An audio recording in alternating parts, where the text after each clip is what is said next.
Mayong adlaw mga katropa, saka adlaw Sabado karon. So ganiyang buntag, human mi ng jogging, nakita na mo o nasiplatan mo ang sa kapuluan sa kapayas.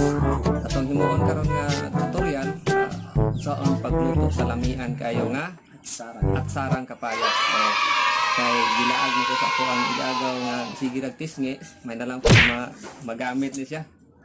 So, akong gipangutan nga kabalo ba siya musaka, di wala siya kabalo musaka. Pero kabalo siya mukaon o kapayas. Himuon na ko siyang cameraman o tikatawa. So, karon padulong nata sa ato ang destinasyon sa punuan sa kapayas. Ready na kayo manakain na to. Okay, ay lang mo katingala kung puti na kayo milang taon kay hindi na siya tinuod nga palit.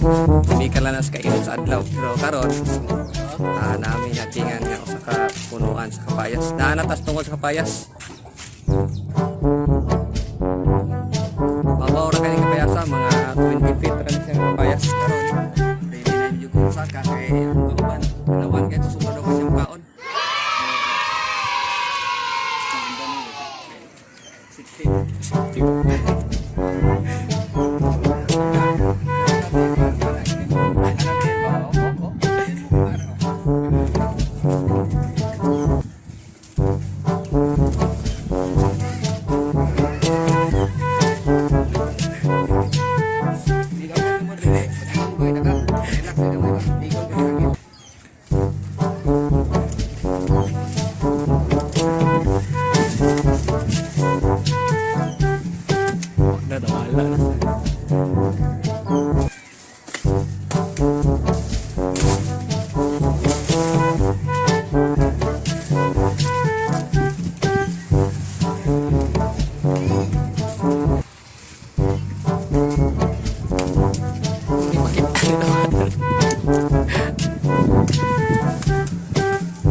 Ay, gusto daw eh.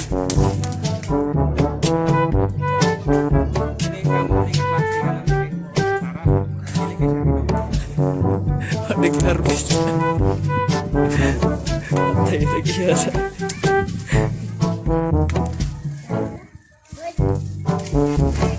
Wala na, wala.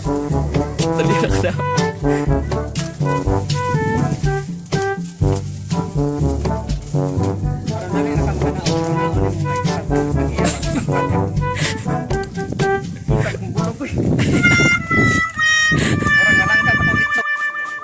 So, mauna ito ang na-harvest karong buntaga.